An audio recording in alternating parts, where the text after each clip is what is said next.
नमस्कार दोस्तों, मैं कुंदन सिंह टीवीएल कोचिंग में आपका फिर से बहुत बहुत स्वागत है।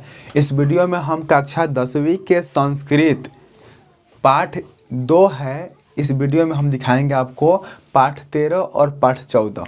पाठ 13 का नाम है विश्व शांति और पाठ 14 का नाम है शास्त्रकारा। दोनों पाठ में कुल मिलाकर के 16 को ऑब्जेक्टिव क्वेश्चन सेट हुआ है। 16 ऑब्जेक्टिव क्वेश्चन ही आपके परीक्षा के व्यू से काफ़ी महत्वपूर्ण है, तो आप इस वीडियो के अंत तक बने रहिए और सभी प्रश्नों से लाभ उठाइए। तो देखिए, कक्षा 10वीं के पाठ 13 जिसका नाम है विश्व शांति, और ये जो है ना, इस चैप्टर में कुल मिला के 6 क्वेश्चन है ऑब्जेक्टिव।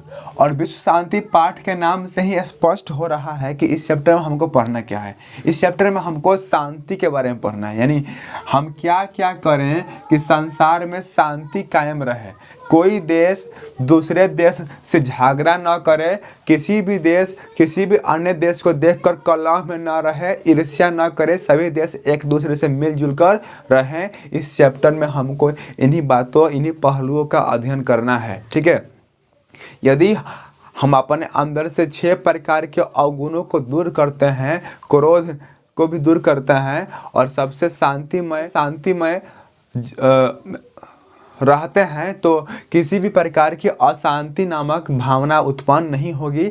एक देश दूसरे देश से मिलजुल कर रहेगा, कोई देश किसी देश को नुकसान पहुंचाने पर बात नहीं करेगा। लेकिन आजकल आज के ज़माने में, इस घोर कलयुग में ऐसा नहीं रह गया है। एक देश दूसरे देश की तरक्की को देखकर जल रहा है। जैसे में आप चीन और पाकिस्तान को ही देख सकते हैं, कलह जैसा भावना उत्पन्न करके रखे हैं ये दोनों देश। ये दोनों देशों के कारण अन्य कई देश बहुत ही परेशान है। पाकिस्तान कभी आतंकवाद कराता है, तो कभी बम ब्लास्ट कराता है, कभी चोरी किडनैपिंग वगैरह वगैरह कराता है। बहुत प्रॉब्लम होती है। आपको समाचार पत्रों में आपको पढ़ने को मिला होगा या फिर न्यूज़ में आप देखे होंगे कि पाकिस्तान और चीनों ने कितना हड़कंप मचा कर रखा है अन्य देशों के प्रति। ठीक है, और या फिर आप कोरोना को ही देख सकते हैं। कोरोना चीन का ही देन है। चीन ने कोरोना को फैलाया तो सभी जगह मतलब त्राहिमाम मच गया है। ठीक है, तो आपको इस चैप्टर में पढ़ना क्या है कि आपके अंदर किस प्रकार के कैसे कैसे गुण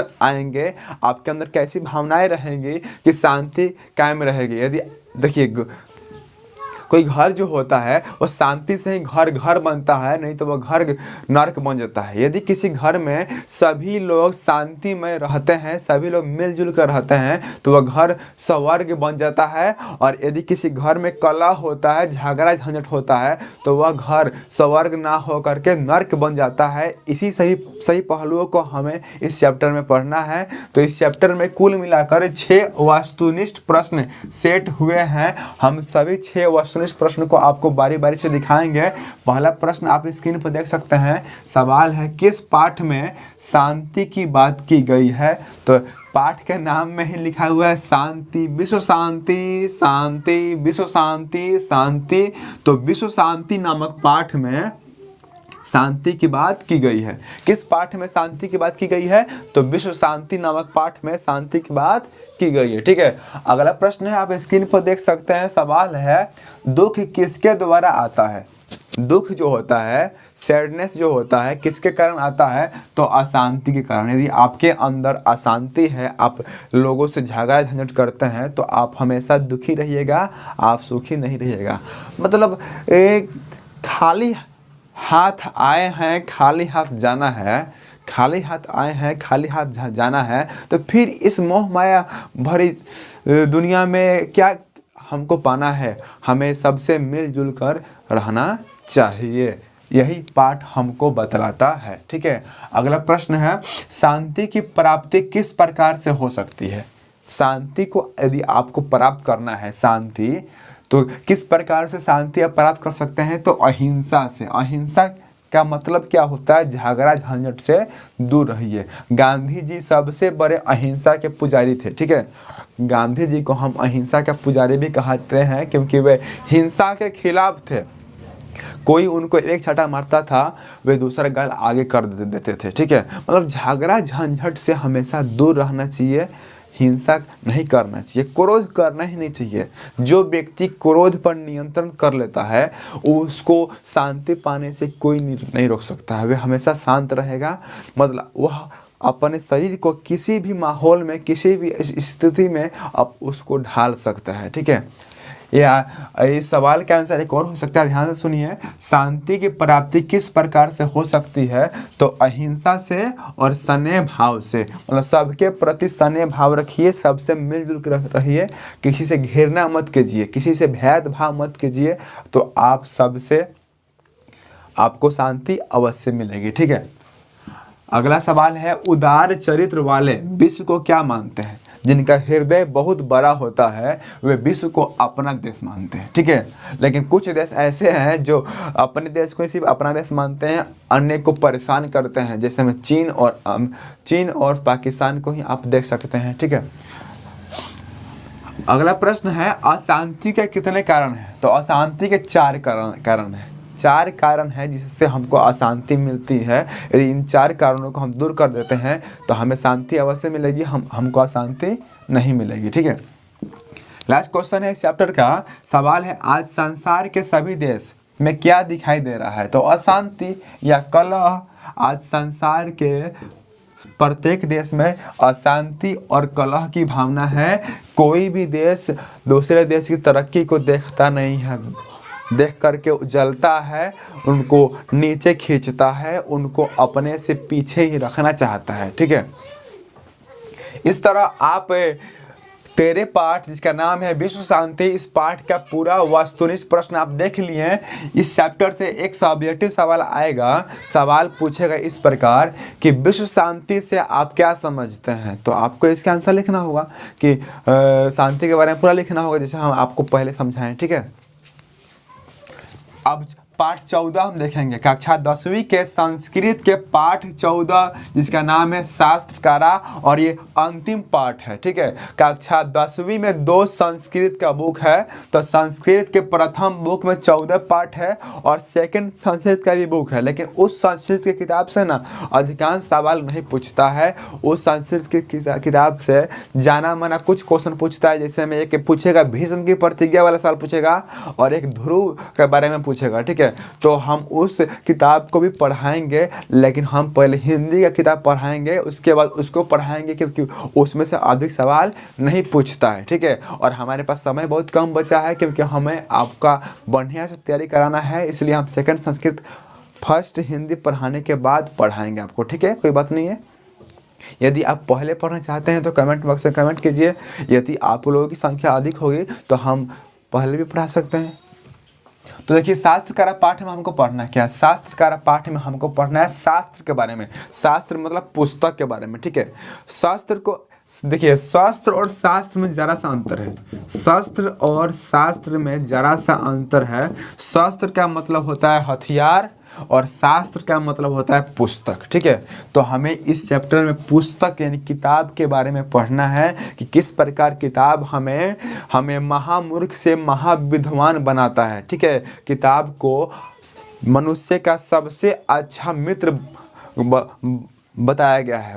महापुरुषों ने किताब को मनुष्य का सबसे अच्छे मित्र की उपाधि दी है। किताब ही एक ऐसा वस्तु है जो हमें नेक राह पर चलने की सीख देता है और हमें हमारे सफलता के शिखर तक पहुंचाने में यही हमारा सहायता करता है। कौन? तो किताब। ठीक है, और किताब सिर्फ पढ़ना मात्र नहीं है, किताब सिर्फ पढ़ना मात्र नहीं है, वह हमारा जीवन दाता है, वह हमारा जीवन बदलने वाला है। ठीक है, तो इस चैप्टर में कुल 10 ऑब्जेक्टिव क्वेश्चन है। 10 प्रश्नों को हम बारी बारी से देखेंगे। पहला प्रश्न आप देख सकते हैं, सांख्य दर्शन के प्रवर्तक कौन थे?